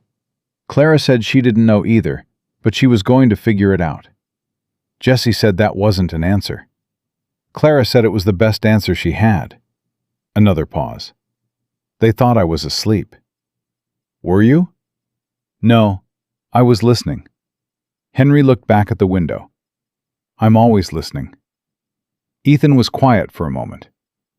"I have a property in Caldwell Creek," he said. "It needs work. It's too big for one person." He stopped. Henry waited. "That's as far as I've gotten," Ethan said. Henry considered this with the serious attention he gave to everything. "That sounds like the beginning of a plan," he said. "Not the whole plan, but the beginning of one." "Yeah," Ethan said. "That's about right." Henry nodded, like this satisfied him for now, and went back to sit beside Rose, who was drawing something on the back of a piece of paper Roy had given her. Shapes, careful and deliberate. A house with windows, and a line of fence, and what appeared to be several horses. The door opened again. This time it was Jesse, and behind Jesse was a man Ethan didn't recognize. Mid-50s, thick through the shoulders, wearing a county sheriff's badge, and the expression of someone who had been carrying something heavy for a long time and had recently decided to set it down. "This is Sheriff Dale Pruitt," Jesse said. He said it with the careful neutrality of a boy presenting information and reserving judgment. "He was waiting downstairs. He says he knows about Doyle. He says he has his own evidence." Roy stood up. "Dale," he said. Not surprise exactly. Recognition. "I wondered when you were going to come in from the cold." 2 years, Roy." Pruitt came into the room. He looked at Maggie, and then at the table where the travel bag sat open. 2 years I've been collecting what I could collect without Doyle knowing I was collecting it. Deposition testimony from 4 of the displaced families. A copy of the forged deed from the Alderman property with the original surveyor's signature forged so badly a schoolchild could see it. He set a leather folder on the table beside the travel bag. "I couldn't move alone. Doyle has 3 judges in his pocket, and the territory governor owes him 2 election cycles.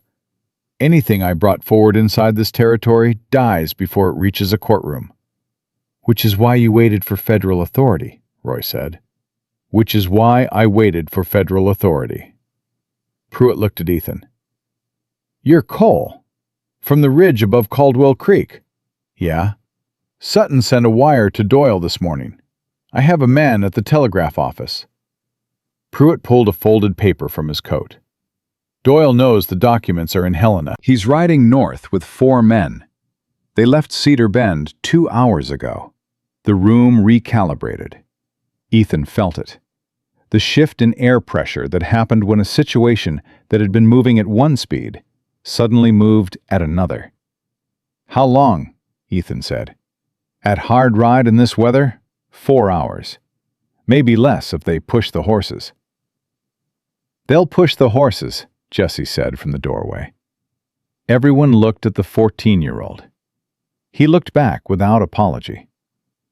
"Doyle's been comfortable for 9 years," Jesse said. "This is the first time anyone's gotten close enough to threaten him. Comfortable men get stupid when they're scared. He'll push the horses." Pruitt studied Jesse for a moment. "Your boy's right," he said to Maggie. "He usually is," Maggie said. "Then we have 3 hours," Roy said. "Maybe less." He looked at Pruitt. "I can convene an emergency federal hearing on this evidence. If I have the documents, and your depositions, and testimony from Mrs. Harlow on record before Doyle reaches this town, he arrives into an active federal proceeding. He can't touch it. He can threaten. He can bluster. But he cannot legally obstruct a federal evidentiary proceeding already in motion." "Can you do that in 3 hours?" Ethan asked. "I can do it in 2, if I have everything I need."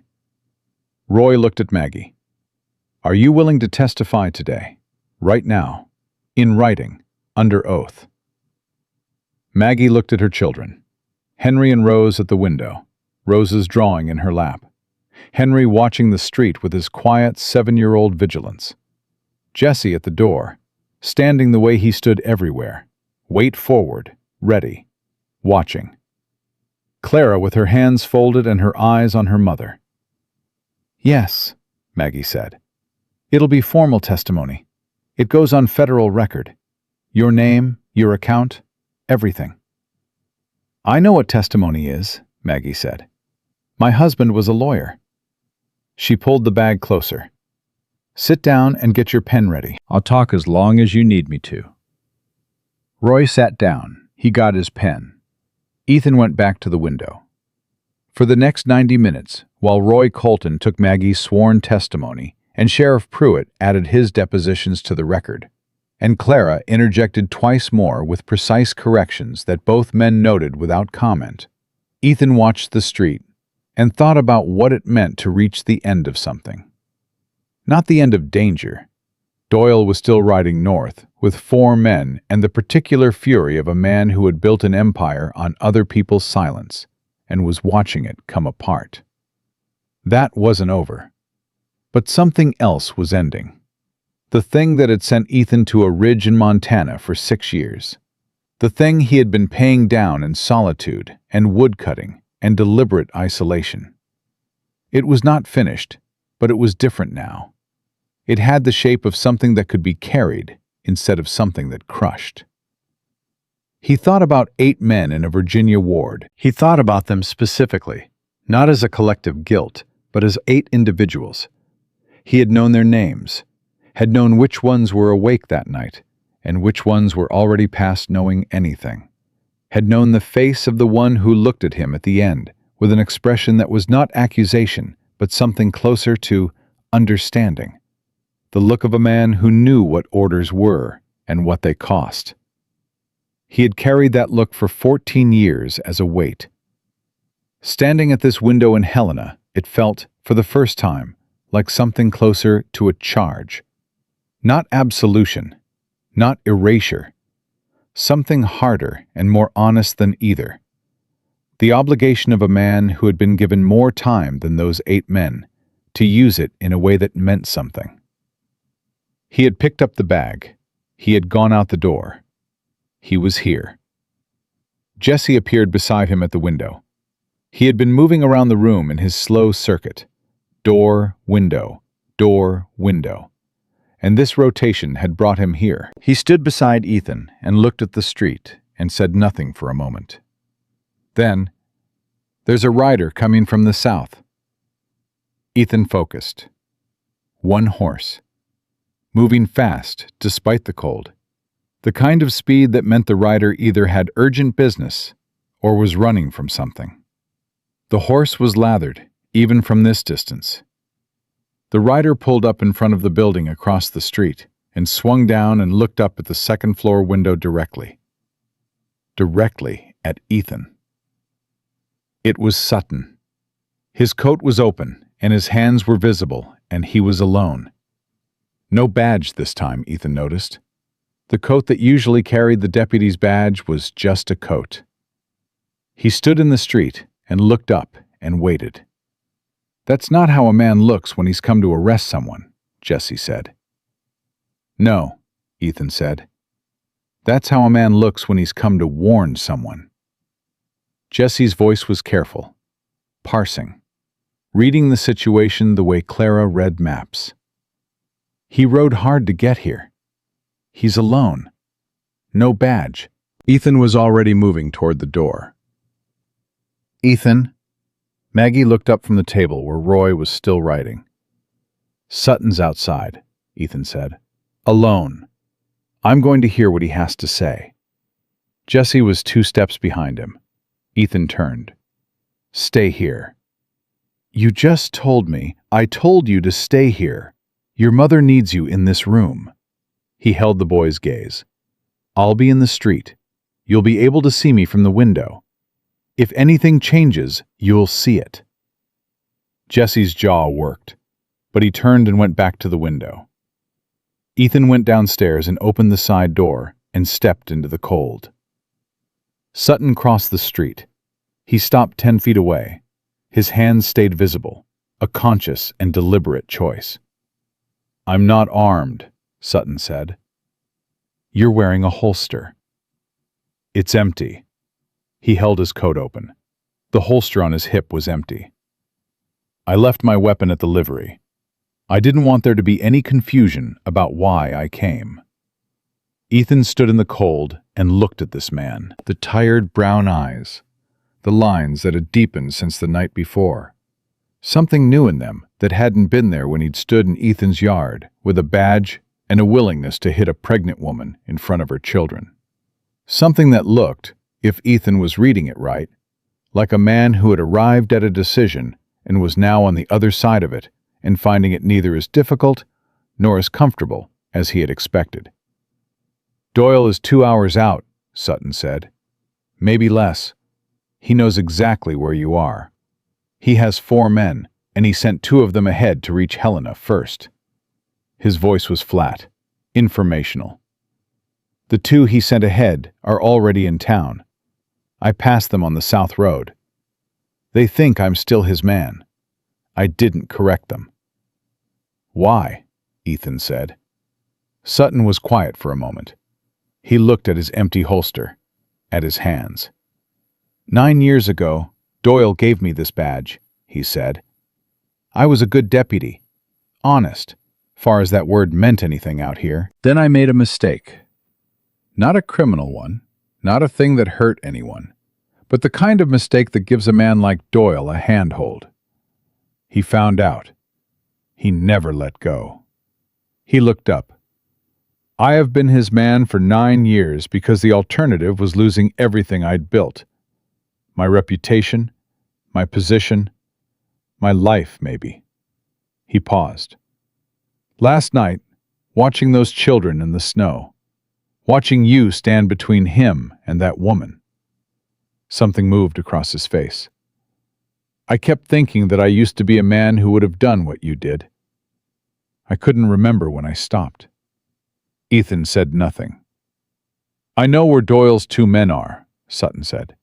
I know what they've been told to do and when they've been told to do it. And I know a federal proceeding in progress is the one thing Doyle cannot legally override, but only if it's complete before he gets here. He looked at the building behind Ethan. You have maybe 90 minutes, possibly less. And you're telling me this because I want to be the man I used to be.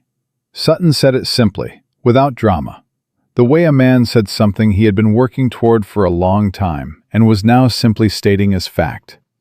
Even if it's only once, even if it's only today. Ethan looked at him, looked at the empty holster, at the lathered horse standing at the rail behind him, the evidence of how fast he had come. There's a federal marshal upstairs, Ethan said. If you walk in there and tell him what you just told me, and if you're willing to put it on record. I know what it means, Sutton said. I know what it costs. His jaw was set. I know. Ethan stepped aside and held the door open. Sutton walked through it. Upstairs, the room went very still when he walked in. Jesse moved from the window toward his mother in one step, his hand going to his belt. Roy's hand went to his badge. Pruitt went to his feet. Sutton stopped in the center of the room and looked at Maggie. Mrs. Harlow, he said. I hit you last night. I'm not asking you to forgive it. I'm telling you I know what I did, and I'm going to spend the rest of my life accounting for it. He looked at Roy. I'm Wade Sutton. I've been Doyle's deputy for 9 years, and I know everything he's done, and I'm prepared to testify to all of it. Henry looked up from the window where he had been keeping watch. He looked at Sutton with those brown eyes that stored everything.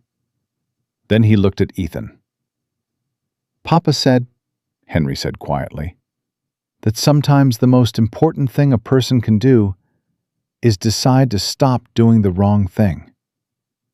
He looked back at Sutton. Even late. He said, even late counted. Nobody spoke. Rose looked up from her drawing. She looked at Sutton for a moment. Then she went back to her drawing. Roy pulled out another chair. Sit down, deputy, he said. We have about 90 minutes and a great deal to cover. Roy Colton finished the last page of testimony at 11:43 in the morning. He signed it. Pruitt signed it as witness. Sutton signed his own separate deposition beneath his full name and badge number, and did not hesitate over the pen. Then Roy stacked every page together with Thomas Harlow's documents from the lining of the travel bag, and he tied the bundle with court string, and he pressed his federal seal into the wax, and he set it on the table, and looked at everyone in the room. It's done, he said. As of this moment, there is an active federal evidentiary proceeding on record in the territory of Montana against Judge Warren Doyle. He cannot touch this. He cannot void it. He cannot buy it or threaten it or make it disappear. He looked at Maggie. Your husband's work is on federal record. It will not be buried. Maggie put both hands flat on the table. She did not cry. She had been not crying for 3 weeks, with a discipline that Ethan had come to understand was not suppression, but something closer to faith. The decision to hold herself together, because falling apart was a luxury that required safety first, and safety had not been available until this moment. This moment, it was available. She put her hands flat on the table, and she breathed.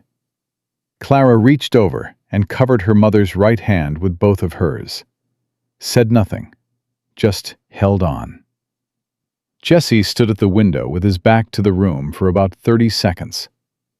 When he turned around, his eyes were dry and his jaw was set, and he looked at Roy Colton with the expression of a boy who had carried a dead man's work across 3 territories in the soles of his boots, and was now watching someone receive it properly. What happens next? Jesse asked. To Doyle. He rides into a town where a federal proceeding is already in motion, Roy said. Where Sheriff Pruitt has jurisdiction, and I have federal authority, and we have sworn testimony from his own deputy. He looked at Sutton. He has nowhere to go.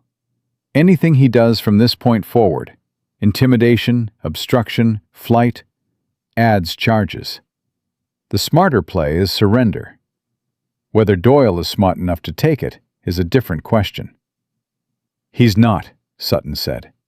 He said it without satisfaction, just assessment.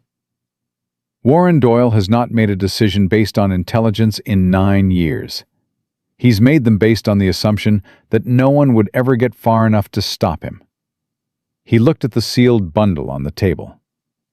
He's going to ride in loud, and he's going to threaten everyone in this room, and he's going to realize too late that none of it works anymore.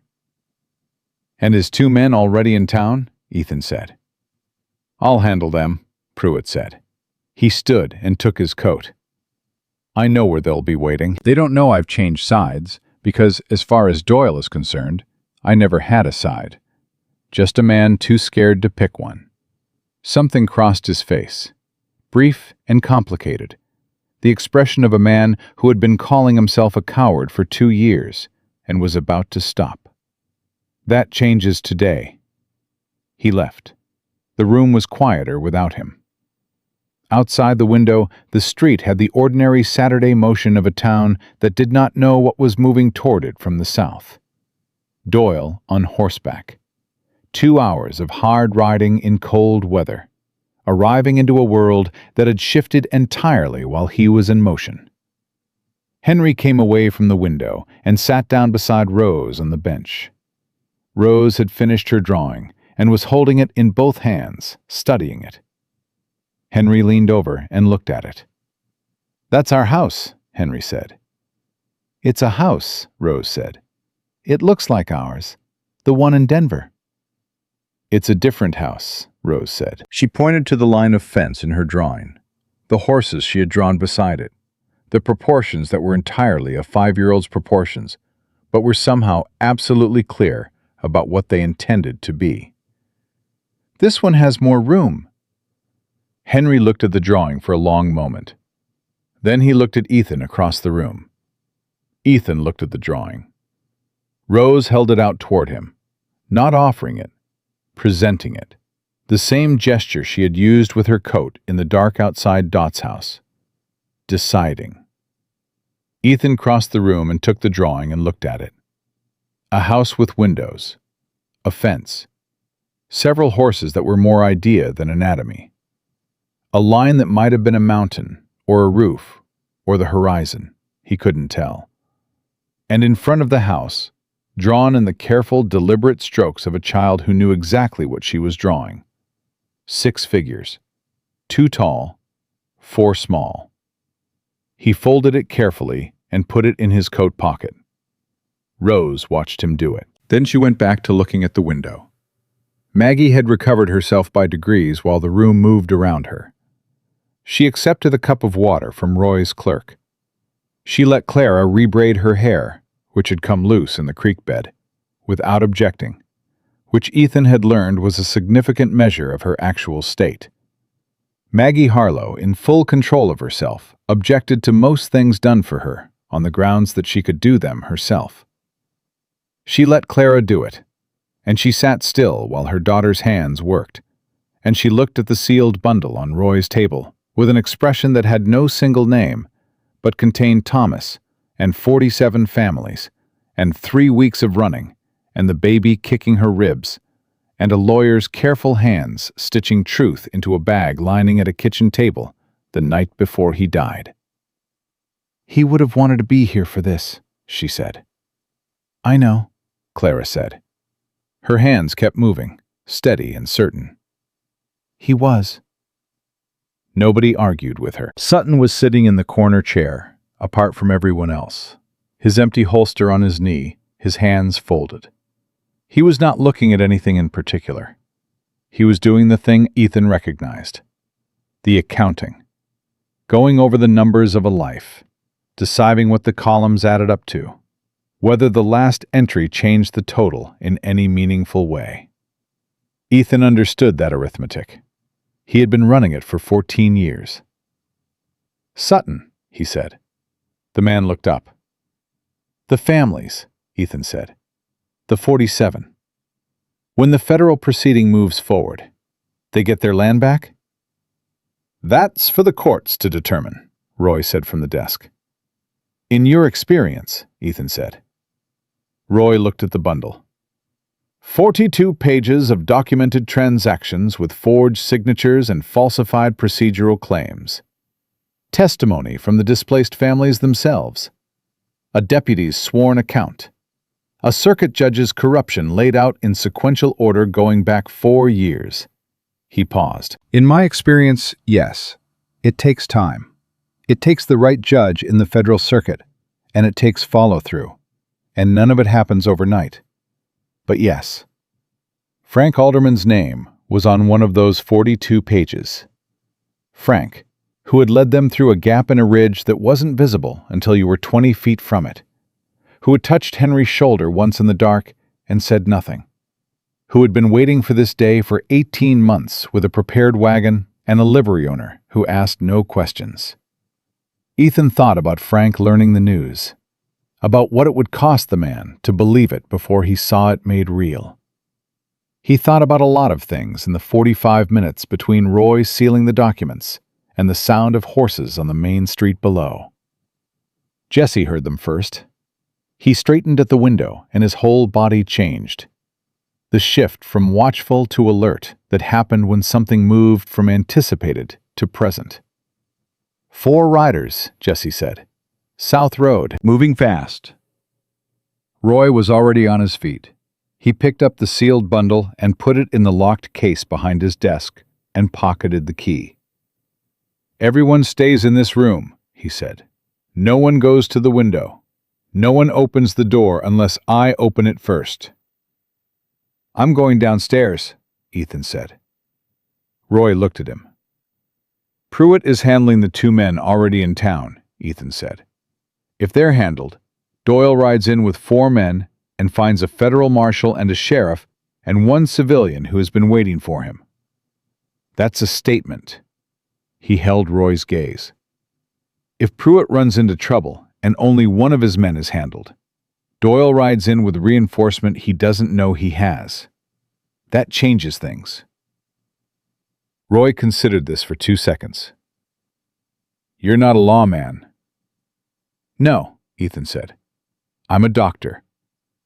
He went downstairs. The main street of Helena, on a Saturday morning in December, had the particular quality of a place that didn't know it was about to become significant.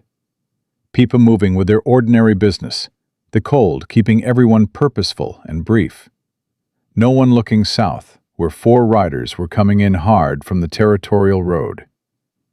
Ethan positioned himself at the corner, where he could see both the main street and the alley behind the building. The alley where Pruitt had said Doyle's advance men would be waiting. He waited 30 seconds before he heard it. Not a gunshot. The deliberate sound of a struggle contained 2 men, and then 1 set of footsteps walking away. Pruitt appeared at the mouth of the alley, straightening his coat, his badge catching the winter light. He looked at Ethan, gave a single nod. Both men. Ethan nodded back. Doyle came in from the south 30 seconds later. He was exactly what Ethan had expected, and nothing he had been prepared for. Not because Warren Doyle was physically imposing, but because of the absolute certainty he carried. The posture of a man who had been the largest thing in every room he had entered for 9 years, and had stopped being able to imagine a room he wasn't the largest thing in. He rode in with 3 men behind him. 1 had apparently turned back or fallen behind on the road, and he pulled up in front of Roy's building like he owned it, which, in his understanding of the world, he did, because he owned everything in this territory, had owned it for 9 years, and the idea that today was different had not yet reached him. Ethan stood on the steps. Doyle looked down at him from the horse. Gray-haired, well-dressed, even after a hard ride. The particular grooming of a man who understood that appearance was authority. His eyes moved over Ethan with the quick assessment of someone who had learned to classify people fast. Threat level, leverage potential, usefulness. "Where is my deputy?" Doyle said. "Upstairs," Ethan said. "Step aside." "There's a federal evidentiary proceeding in progress in that building," Ethan said. "Sealed and on record as of 11:43 this morning. If you'd like to go upstairs and speak with Marshal Roy Colton about it, I'll take you up." Doyle's face didn't change immediately. The information arrived, and he processed it, and the processing took about 3 seconds, during which everything in his expression was completely still. Then he swung down from the horse. "You have no idea what you've done," Doyle said. "I have a reasonably clear idea," Ethan said. "I am a circuit judge with the authority of the territorial government behind me. Whatever that marshal has put on record, I can have voided by Tuesday. I have 3 judges in this circuit who will—" "Federal proceeding," Ethan said, "not territorial." The stillness again, longer this time. Pruitt appeared at the bottom of the steps, badge visible, hand on his holster. "Warren," he said. The first name, The particular weight of a man using a name he had been afraid to use for 2 years. It's done. It was done before you left Cedar Bend this morning. The only question now is how you want to handle what comes next. Doyle looked at Pruitt. Something moved through his face. Not fear exactly, not yet, but the first awareness of fear, the moment before a man understood he was standing at an edge. His eyes went to his remaining 3 riders, still mounted behind him, calculating. Ethan could see the calculation. "Don't," Ethan said quietly. Doyle looked at him. 3 men against 2 lawmen and a federal proceeding already on record, Ethan said. You're not stupid enough to think that ends well. You're a civilian, Doyle said. You have no authority here. No, Ethan agreed. I don't. But I have been standing in the way of men who thought that mattered for 4 days now, and it hasn't stopped me yet. He held Doyle's gaze. I'm a doctor. I spent 6 years on a ridge trying to disappear, and I am still here, and your deputy is upstairs on record, and 42 pages of your transactions are sealed in a federal case. He took 1 step forward. So tell me what authority gets you out of that. The silence on the street had grown. People had stopped. The ordinary Saturday motion had stilled in the way it stilled when something was happening that everyone could feel without being told. Doyle's 3 riders looked at each other. The look of men calculating their own arithmetic, what they were being paid, what it would cost, whether a judge who had run out of road was worth the price of what came next. The first rider dismounted and walked his horse to the rail and tied it. The second did the same. The third looked at Doyle for a moment. Then he turned his horse south and rode back the way he had come, and did not look back. Doyle watched him go. Something left his face when that rider turned. Not dignity. He hadn't had that for years. But the last pretense of it, the performance of a man who had been performing authority for so long, he had mistaken the performance for the thing itself. What was left underneath was just an old man in a good coat at the end of a long and terrible run. Dale, Doyle said to Pruitt. His voice had changed. The authority gone out of it, leaving something smaller and more honest underneath. Dale, we can— No, Pruitt said. We can't. He came up the steps beside Ethan. Come inside, Warren. Marshal Colton is waiting. Doyle came inside.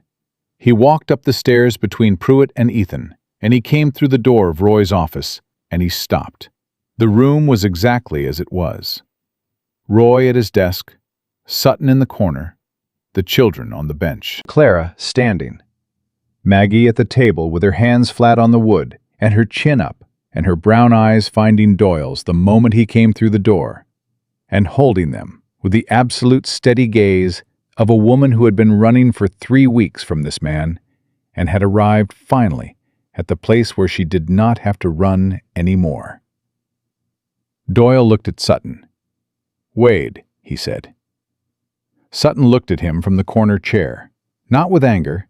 Ethan had expected anger, and what he saw instead was something quieter and more final than that. The look of a man who had made his accounting and closed the book. It's done, Warren, Sutton said. I'm sorry it took me this long. Doyle looked at the sealed case behind Roy's desk. At Roy. At the children on the bench. Henry was watching him with those brown eyes, direct and unblinking. The eyes of a 7-year-old conducting one final assessment. That's the man who had Papa killed, Henry said. Not to anyone in particular. Just stating a fact, the way he stated all facts, because his father had taught him that saying what was true mattered, even when it was hard. He doesn't look like I thought he would. What did you think he would look like? Clara asked. Henry considered. Bigger, he said. Roy stood. Warren Doyle, you are under federal arrest on charges of conspiracy to commit fraud, falsification of legal documents, conspiracy to obstruct justice, and conspiracy to commit murder in the first degree in the death of Thomas Harlow. He came around the desk. You have the right to legal representation before a federal court. Anything you say from this point forward is on record. He looked at Pruitt. Dale. Pruitt put his hand on Doyle's arm, and that was all it took. Doyle did not resist. He went with the hand on his arm, like a man who had always known, somewhere underneath the 9 years of comfort and certainty, that this was where the road ended. The particular surrender of a man who had been waiting, without knowing he was waiting, for someone to come far enough to stop him. They took him downstairs. The room without Doyle in it felt larger, not lighter. The weight of what had happened was still entirely present, would be present for a long time, would be present for all the families who had lost land, and the family that had lost Thomas, and the children who had lost a father. Weight like that didn't lift. It just became something you learned to carry upright instead of under. Jesse sat down. For the first time since Denver, as far as Ethan could tell, Jesse sat down without positioning himself near an exit. He sat in the middle of the bench with his elbows on his knees and his head down, and he breathed. Just breathed. The particular breathing of a body releasing something it had been holding for 3 weeks, and was now, cautiously, beginning to believe it could put down. Clara sat beside him. She didn't say anything. She put her shoulder against his and left it there. Henry went to his mother. He walked across the room and stood in front of Maggie and looked up at her and said, "Papa would have liked today." Maggie looked at her son, at this 7-year-old who had walked through a Montana blizzard in boots he tied himself, and listened when everyone thought he was asleep, and had said in an upstairs room in Helena, the truest and most difficult thing in the room, without knowing it was the truest and most difficult thing. She put her arms around him and held on.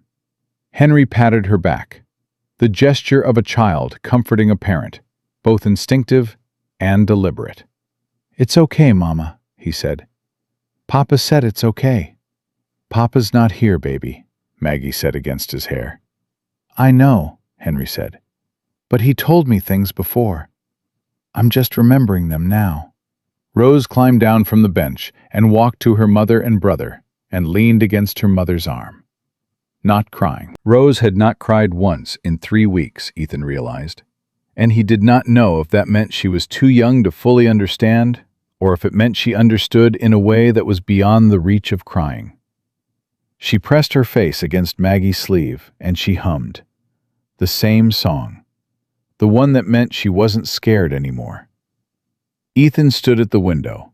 He looked out at the street below where Roy and Pruitt were putting Warren Doyle on a horse between 2 federal deputies who had arrived in the last hour. Doyle sat the horse like what he was, a man whose authority had been entirely in the world's willingness to see it, and the world had stopped being willing. He looked small on the horse, just an old man in a good coat, heading toward what came next. Ethan heard Maggie behind him. She came to stand beside him at the window. She looked out at the street, at Doyle being led away, at the ordinary people of Helena, watching with the expression of people who had suspected something for a long time and were now watching the confirmation. Her hand rested on the window frame. She was still carrying the travel bag across her body, empty now, the documents gone into Roy's sealed case. But she was still carrying it the way you carried something that had been essential for so long that the absence of its weight felt wrong. "It's over," she said. "The legal part is starting," Ethan said. "The trial, the restitution for the families. That'll take time." "I know." She turned slightly toward him. "I meant the running. That part is over." "Yeah," he said. "That part's over." She was quiet for a moment. The street below carried on its ordinary motion, closing back around the extraordinary thing that had happened in it. The way life always closed back around the moments that changed it. "Henry asked you something this morning," she said. "At the window." "He asks a lot of things." "He told me what he asked you." She looked up the street. "He told me you said you had a property in Caldwell Creek, that it was too big for one person." She paused. "He said you told him that was as far as you'd gotten." Ethan said nothing. "He also told me he told you it sounded like the beginning of a plan." She looked at him now, directly, the way she looked at everything, with the full attention of a woman who had decided that looking away was something she was finished with. "I'd like to know if it still does. To you." Ethan looked at her, at the woman who had ridden toward truth with death riding behind her and a baby kicking her ribs, and 4 children strung out behind her in the snow. The woman who had put her hands flat on tables for 3 weeks, when the ground went uncertain, and had not once, asked anyone to carry what she was carrying. The woman whose 10-year-old quoted her dead father's case strategy, and whose 7-year-old conducted audits of wisdom in blizzards, and whose 14-year-old had moved through a dark field to warn an old woman because his mother needed him to, and whose 5-year-old drew houses with more room. He reached into his coat pocket and took out Rose's drawing. The house, the fence, the 6 figures out front, 2 tall, 4 small. He held it out toward her. She took it, looked at it for a long moment. Her hand went to her belly, the gesture she made when she wanted the baby to be part of something. "Clara will want to be consulted," Maggie said. "I would expect nothing else." "Jessie will take at least 3 weeks to trust you completely." 3 weeks seems optimistic," Ethan said. "I was thinking 3 months." Something moved across her face that was the first fully unguarded thing he had seen from her. Not the controlled emotion of a woman managing a crisis. Not the fierce determination of a mother protecting her children. But something softer and more specific, and entirely her own. The expression of a woman who had been carrying everything alone for 3 weeks, and was looking at the possibility of setting some of it down, not because she couldn't carry it, but because she no longer had to. "The baby needs a name," she said. "That's your decision." "It's a conversation," she said. "I'd like to have it." She looked at him. "When we get back, when Dot is settled and Frank knows about his land, and the children have slept in an actual bed for an actual night." She folded Rose's drawing carefully and put it in her own pocket. "Then we have the conversation." "All right," he said. Behind them, Henry said, "Are we going home now?" The room was quiet. Because the word hung in the air, the way words hung when they were both simple and enormous. When a 7-year-old used them with entire innocence and landed exactly on the thing that everyone in the room had been carefully not saying. Jessie lifted his head. Clara looked at her mother. Rose stopped humming. Maggie turned from the window and looked at her children. At all 4 of them. These 4 specific people who had walked through a Montana winter on faith and stubbornness and the particular grace of children who do not yet know what they cannot survive. "Yes," she said. "We're going home." Henry considered this. "Where is that?" he asked. Maggie looked at Ethan. Ethan looked at Henry. 60 miles south," Ethan said, "and we'll take a better road this time." Henry accepted this with a nod. He picked up his coat. He checked the buttons. Right order, all the way up. He sat down and tied his boots, both loops, careful and correct. And when he finished, he looked up with the expression of a person who has put themselves in order and is ready for what comes next. That was all. It was enough. They went downstairs and out into the cold December morning, and they pointed themselves south, toward a ridge in Montana, and a cabin that had held nothing but silence for 6 years, and was about to hold considerably more than that. And Ethan Cole walked beside a woman he had known for 4 days, and 4 children who had walked through the worst thing imaginable, and come out the other side still themselves. Still Henry with his careful boots. Still Clara with her map. Still Jesse with his watchful eyes. Still Rose with her song. And he understood for the first time in 14 years what it felt like to be moving toward something instead of away from it.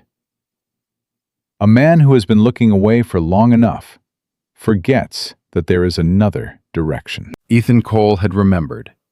He did not look away again.